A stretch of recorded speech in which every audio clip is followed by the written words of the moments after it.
Welcome to COIS3750 Principles of Online Marketing.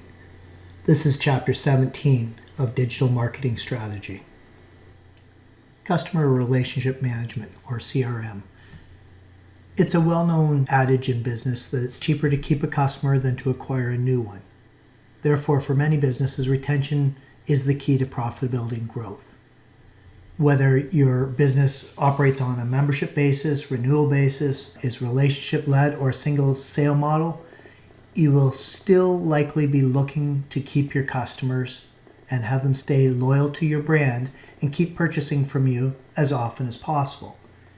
This is where CRM and retention strategies come in. CRM is about developing a relationship with your customers so that they do want to stay. Retention is about changing the mindset of customers that want to leave. Therefore, CRM is a proactive strategy, whereas retention is a reactive strategy, where we're reacting to the negative situation and trying to correct it. Neither retention nor CRM are new or unique to digital, but they're often overlooked when digital strategies are being developed. Digital can be seen as acquisition channels and your website experience, and there's a lot more to digital CRM and retention than that would lead you to believe. CRM is also often mistakenly thought as the system used to manage your customer contact details and maybe even schedule the interactions with them.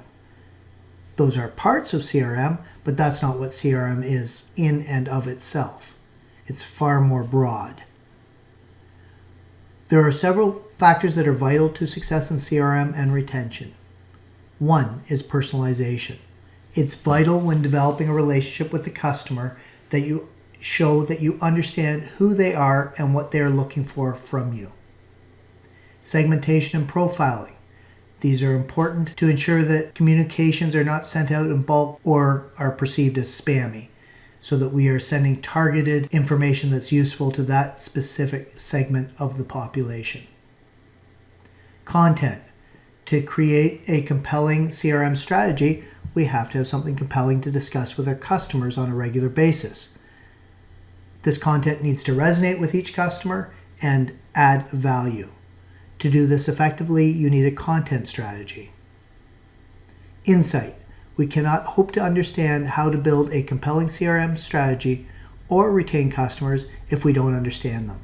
So insight and research are vital to understanding the customer's needs, aspirations, beliefs, and other factors that cannot be purely obtained through data itself.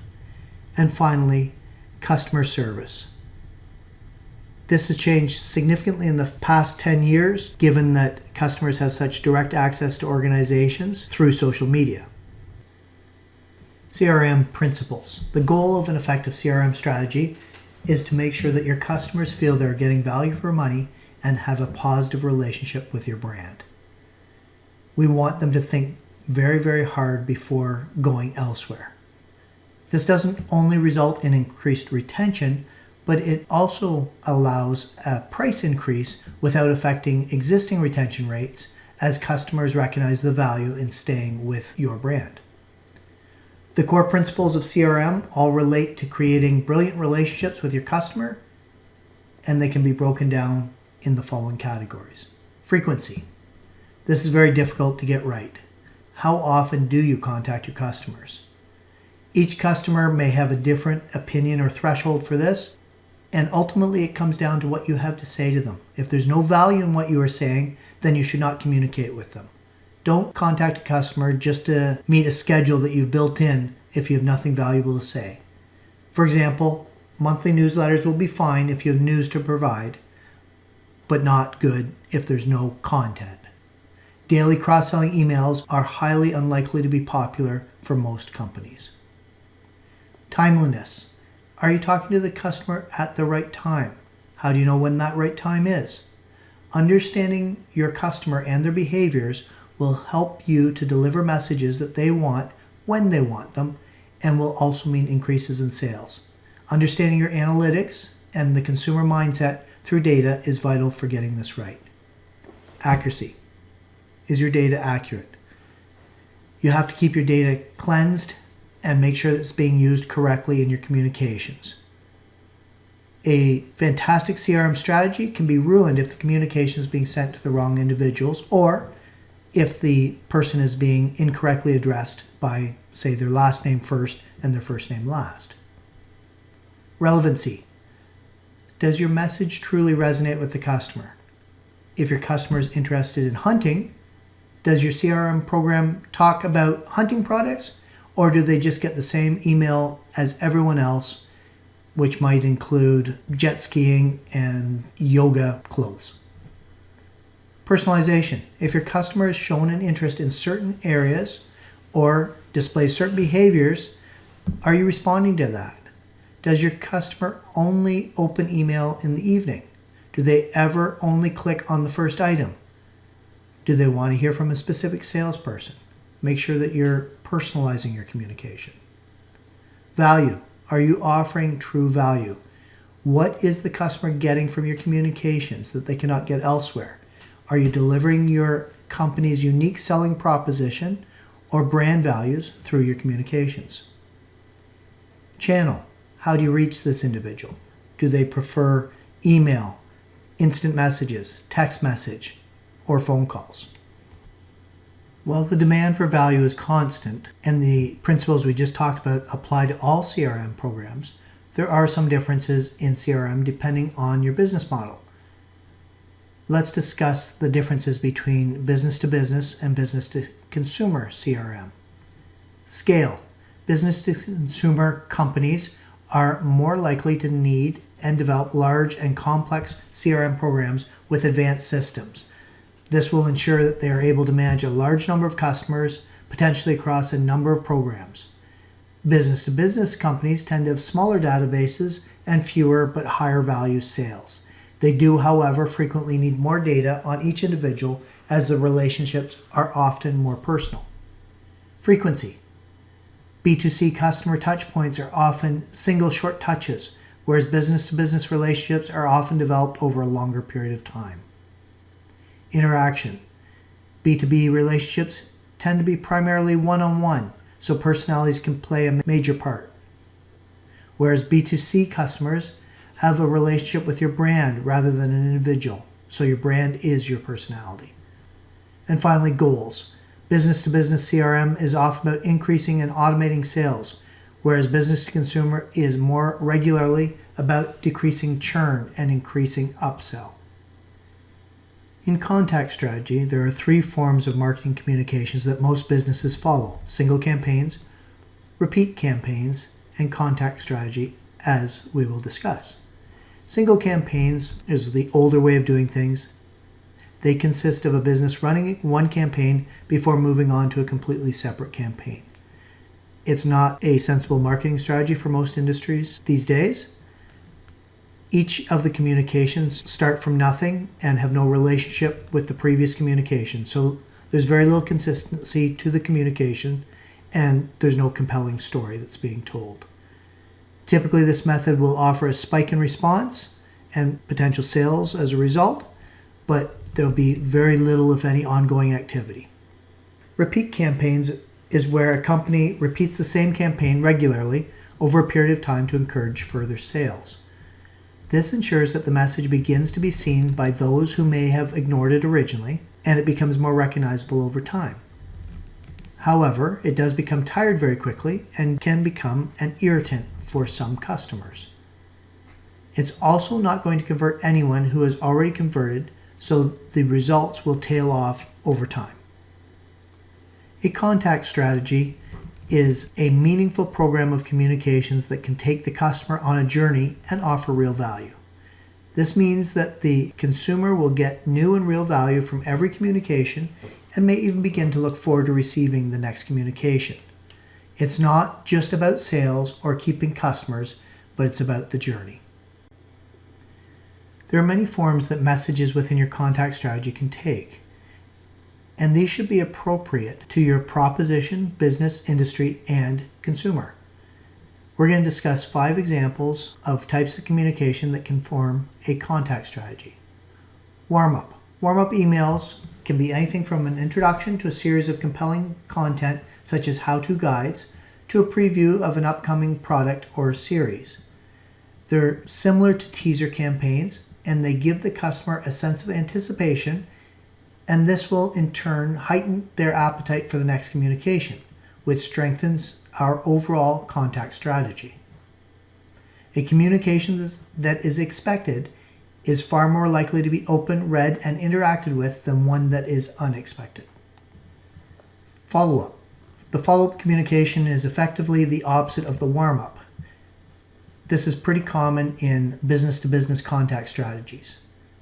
When the customer has received a phone call or an email on a specific subject, we perform a follow-up after a short period of time, and that follow-up is crucial to closing the sale or capturing the purchase moment. The crucial detail here is timing. If you have sparked enough interest in the initial contact, but they need to do their independent research or review their finances, then contacting them too early can be a significant irritation. Contacting them too late, though, and you may have missed the opportunity and have a competitor take advantage of the timing. Surprise and delight. This communication is value in its purest form. The purpose of this message is to do exactly as it says. There's no sales message, no data capture, and no direct commercial element. We're trying to give value to the customer that they will truly appreciate. You may offer, for instance, a discount on their birthday or to say thank you. This is one of the very rare opportunities when something that appears too good to be true is actually true. It does, of course, create a good feeling about your customer service and brand that increases retention rates. It may also increase word-of-mouth advertising and result in positive discussions in public forums. Reward. This is similar to surprise and delight. You're still rewarding your customer, but this time it's really clear that you're rewarding them for a specific behavior. It may be a gift or some valuable information, but it's in exchange for buying a product or reaching a certain milestone as a customer. Win back is an acquisition message rather than the CRM, as the customer has left. We're trying to win them back. It does have a blurred line with CRM, as you do have an existing relationship with them, even though it's ended. You have knowledge of their behaviors, and therefore you can engage in a contact strategy to bring them back into the business. Cross-selling and upselling. These are two common forms of maximizing revenue from your customers, and they continue to play an important part in many business strategies. Cross-selling is when you encourage your customers to purchase another one of your products. Would you like fries with that? Upselling is encouraging your customer to upgrade the product to the next level. Can I biggie size that for you? Cross-selling and upselling are ultimately reliant on what is known as collaborative filtering, which is a method of predictive analytics. With CRM and retention strategies, predictive analytics can be very powerful. Propensity models are probably the most commonly known form of predictive analytics. They're commonly used in businesses to predict future customer behavior based on known information. Propensity modeling can be used for many purposes, including predicting engagement and conversion, but we are most interested in its use for retention. By understanding which customers leave and then the behaviors that they commonly exhibit before they do leave, we're able to see the potential issue before it happens. We can then introduce a specific contact strategy to softly warm this person back to our product or brand and therefore decrease churn and increase retention. One specific form of this for retention purposes is called next best action. The propensity model is used to assess the next conversation to have with the customer. It's used in numerous scenarios, such as upselling, converting, and saving customers. If a customer is looking to leave, then your website or customer service representative may have a series of choices that can be made about how to save them. This could be offering a discount or even free products or services. The propensity model is designed to try the next action necessary to save this profile or individual, not jumping straight into an expensive action which may not be necessary. Collaborative filtering is used by many businesses to recommend and encourage customers to purchase other products from them. This was pioneered by Amazon.